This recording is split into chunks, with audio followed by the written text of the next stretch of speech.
Our next speaker is Peter Cocolette. Peter is from Bronxville, New York, and is majoring in business analytics and philosophy. After months studying in the foothills of the Himalayas, immersed in the silence, rituals, and ancient wisdom, he's come back with a message urgently needed in our divided moment. Peter will be talking tonight about political polarization, moral uncertainty, and the overwhelming national divide that is straining the social fabric of the United States. Please join me in welcoming Peter and his talk, Free Speech in the Face of Polarization.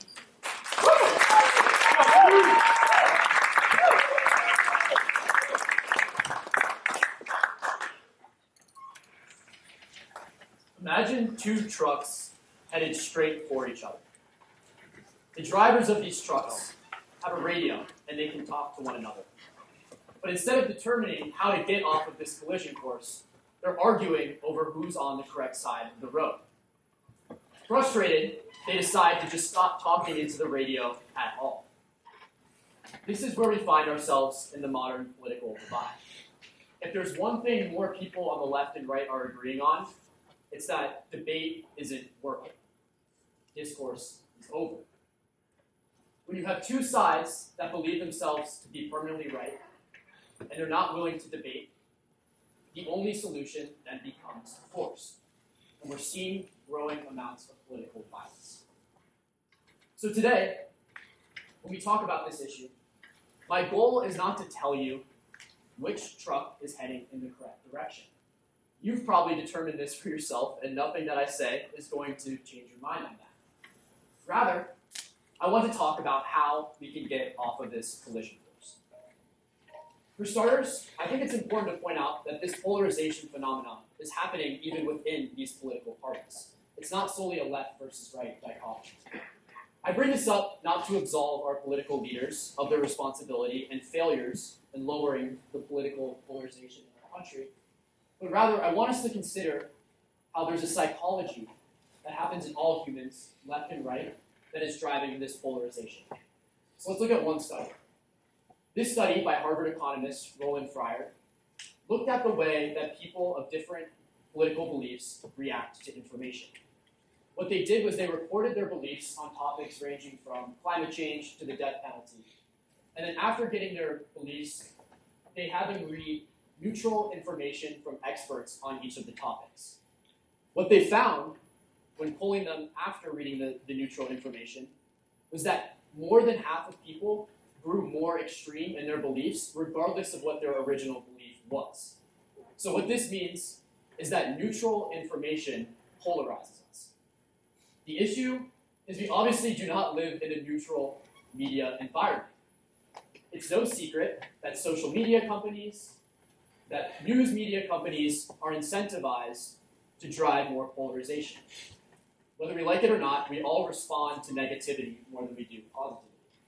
But what I want to point out today, because I think most people already know that, is that there's a concerted effort of bots on the internet, hired by PR firms domestically, hired by governments outside of the US, that is trying to divide us. Now, one study found that a bot network of only 45 accounts that post all the time was able to, in the span of 2 months, generate 4 billion impressions. 45 bots, 2 months, 4 billion impressions. Now, what could this look like? In the wake of the shooting of Charlie Kirk, there was obviously an uproar on social media. And you might have seen certain posts and tweets like this. One person said, quote, I say the person, "We are already in a civil war. It may not look like we thought it would, but we are." This, if you didn't know, was a bot. But most people going through social media will not know that. And naturally, when they see something like this, they're not only upset because they disagree with the person, but the root and the danger of polarization is now they are afraid of people who think like this. The issue is this wasn't even a real person. And we don't know, especially with the growing amounts of AI on social media, what is real and what is not. Now, this is an issue that goes on right here at Boston College, where we're starting to see how it's scary that how the attitudes of polarization are leading more and more people to see those that they disagree with as dangerous. Up here is a stat from the Foundation for Individual Rights and Expression's recent free speech survey. And what they found was 1 in 3 Boston College students believe that, at least in rare cases, it's acceptable to use violence to stop someone from speaking on campus. Now, the common justification for this is that some words are so dangerous that they themselves are tantamount to violence, and therefore it's acceptable to use violence to stop those from being spoken. The danger with this is that it can be taken to extremes. This is what we saw in the murder of Charlie Kirk by an extremist, but also what we've seen in, for example, the murder of 2 Democratic lawmakers in Minnesota. This polarization is making people see those who are different as dangerous. Tyler Robinson, Charlie Kirk's murderer, said, quote, "Some hate can't be negotiated out." This is what happens when we get this polarized, and it's not looking to get better. Now, some of you might be thinking, obviously, we do not agree with murdering someone that we do not believe in. That being said, some ideas are very dangerous, and they shouldn't be allowed on college campus. This might be what some people think. And that might be true, and that might be true in the context of censorship. Not all speech is protected, and we should understand what type of speech is protected by our First Amendment rights and what speech is not. So, what is protected? You can say all men should die, so maybe that makes some people happy. That is okay because it is inflammatory. Some people might consider it hate speech. I find it offensive as a man, but you are protected under your First Amendment rights to say this because it's not a genuine threat. Nobody thinks that you're actually going to do that. On the other hand, if you were to say, "Go kill Peter tonight," or "Go start killing the men tonight," that is a true threat, right? And that is not protected under your First Amendment rights. It's important to make this distinction. And the reason that a wide variety of speech is protected is because if it wasn't, it would give governments and structures of authority a lot of power to determine certain things are offensive and therefore censored. This is not an abstract issue. This is actually what happened to Martin Luther King Jr. during his nonviolent direct action protests. One of the common justifications of not giving them permits to protest was that their actions led to violence. And as a result, that speech was not protected. Now, as Dr. Martin Luther King Jr. says here, there is something logically flawed about this. We cannot control the way that people respond to our speech. Yes, some speech might be more inflammatory than others, but we are not in control of the way that people act. He equated it, saying, "Isn't this like condemning the robbed man because his possession of money precipitated the evil act of robbery?" Now, what you might be thinking is, obviously in the context of Martin Luther King Jr., this speech is very important, it's very moral, we all agree on it. But what about speech that is truly hateful, or ideas that we don't want to see on our campus? We need to look at another justification of freedom of speech that is outside the realm of just our First Amendment protections. Let's look at John Stuart Mill. He's a 19th century English philosopher, and he believed in freedom of speech, not just because it's a right that we have in our Constitution. He's English, so that's enough of that. But also because it's quintessential in the pursuit of knowledge. Why? The first reason is that the silenced opinion could turn out to be right. This does happen. The church long censored the heliocentric model of the solar system, saying it was heretical. That turned out to be true. The second reason is that even when something is false, it helps us to understand the truth better. For example, when someone gets a math problem wrong in class, the teacher can correct them, and by showing them why that was wrong, that helps students to better understand how to get to the correct answer. And the third reason is that most opinions contain some level of truthhoods and falsehoods. We are not infallible as humans. We often think that we are, but we are not. And that is why it is so important to maintain opinions. Now, this does not mean you need to agree with all opinions. It does not mean that you need to accept them or be friends with people who say them. But when you censor them, you end up running into a lot of problems, and you give power structures a lot of authority. So if free speech is so important in the pursuit of knowledge, why is it that we are failing at Boston College? Now, for those of you that don't know, Boston College and the Foundation for Individual Rights and Expressions 2026 free speech rankings, we rated 251st out of 257 universities, falling 62 places.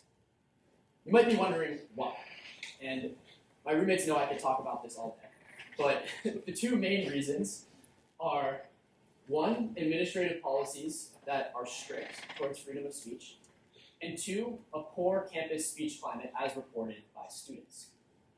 The poor campus speech climate consists of things like high rates of self-censorship, where students don't feel like they can say an opinion because they're worried about social blowback.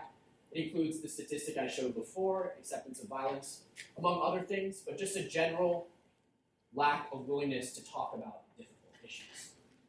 Now, Boston College often falls back on its Jesuit values and the need to preserve them as a justification of why speech can be quelled. But is it not also a value that they instill in us as freshmen to go set the world aflame? And if we can't even talk about the issues that we want to confront one day, how are we going to solve it? It's my question. Now, what should Boston College actually do? First of all, they need to reform some of their speech policies. Boston College is a private institution, so no, they are not held to the same First Amendment standards as public universities. That being said, Boston College has a contractual obligation to uphold what they say in their student code of conduct. Right here in their student code of conduct, I believe it's in the student demonstration policy, they say Boston College has a long-standing commitment to protecting the right to free expression. This is just one example on the right that I chose, but there are multiple that contradict this espoused right to free expression. This policy says that the determination of what is obscene, offensive, or intolerant is within sole discretion of the university, and they have the ability to punish people who don't meet this standard. This might sound nice, but does anyone know exactly what this means, or what standard they're using to determine this?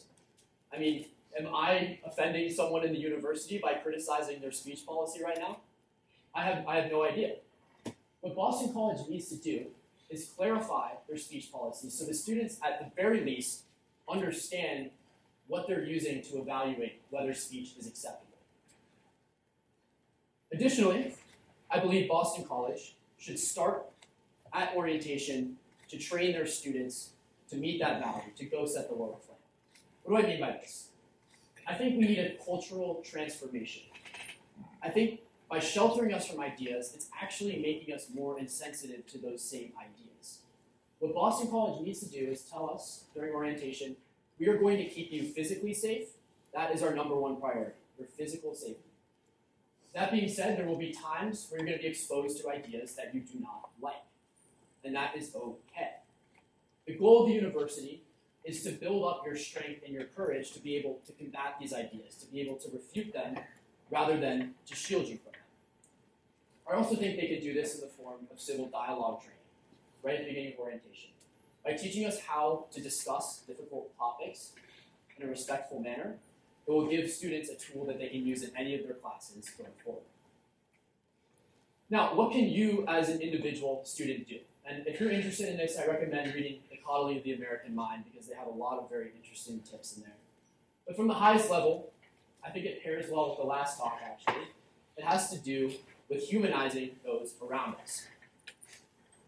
We are not our beliefs.